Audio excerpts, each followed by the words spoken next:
Did you know that one of England's most famous kings had 6 wives, 2 of whom he had executed, just so he could get a male heir? Welcome to the world of the Tudors, a royal family saga packed with power, betrayal, love, bloodshed, and enough drama to rival Game of Thrones. And the best part? Every twist and turn actually happened. Today we're diving into the history of the Tudors, one of the most fascinating dynasties in English history. From the unlikely rise of Henry VII to the iconic reign of Elizabeth I, the Tudors shaped the future of England forever. Whether you're a total history newbie or a Tudor enthusiast brushing up on the facts, stick around, because this short journey will make you see the past like never before. Our story begins in 1485. England was in chaos. Torn apart by the Wars of the Roses, a civil war between 2 rival branches of the royal family, the House of Lancaster and the House of York. Enter Henry Tudor, a man with a shaky claim to the throne, no army of his own, and years spent in exile. But sometimes history loves an underdog. With a clever alliance through marriage and a bold move at the Battle of Bosworth, Henry defeated King Richard III, ending the Wars of the Roses and beginning the Tudor dynasty. He became Henry VII, a cautious, clever ruler who restored order, boosted trade, and filled the royal treasury. But his biggest achievement?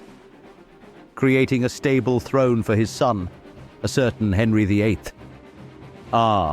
Henry VIII. Possibly the most famous and infamous Tudor.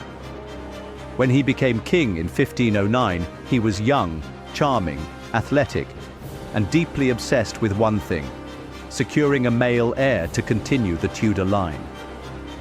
This obsession changed the course of history. His first wife, Catherine of Aragon, couldn't give him a son. So Henry asked the Pope for a divorce. The Pope said no. Henry said, "Fine, I'll start my own church." And just like that, the Church of England was born. Over the years, Henry had 6 wives, divorced Catherine of Aragon, beheaded Anne Boleyn, died Jane Seymour, divorced Anne of Cleves, beheaded Catherine Howard, survived Catherine Parr. His reign was marked by brutal executions, religious upheaval, and the beginning of England's break from the Catholic Church. But he finally got his male heir, Edward VI. Young Edward VI took the throne at just 9 years old. He was a devout Protestant, and during his short reign, England leaned even more toward Protestantism. But Edward was sickly, and he died at just 15. Next came a succession crisis.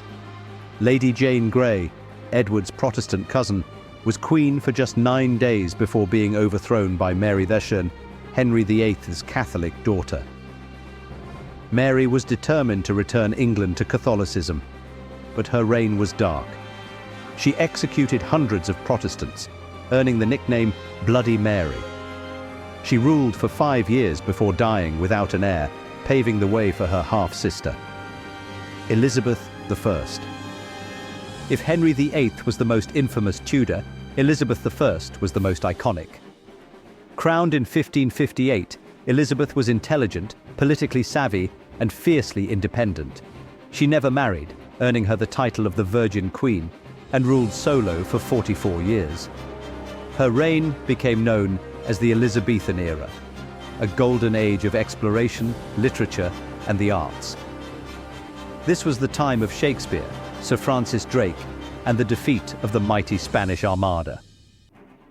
Elizabeth balanced religious tensions, crushed threats to her throne, and steered England into the modern age. But when she died in 1603, the Tudor dynasty ended, because Elizabeth, like many in her family, left no heir. So what did the Tudors leave behind? A transformed England. They redefined religion, centralized royal power, and laid the groundwork for the British Empire. Their stories are filled with ambition, tragedy, triumph, and scandal, and they continue to captivate the world over 400 years later. If you enjoyed this whirlwind through Tudor history, give this video a thumbs up, drop a comment with your favorite Tudor monarch, and subscribe for more historical deep dives. And remember, behind every crown is a story, and we're just getting started. Thanks for watching, and long live curiosity.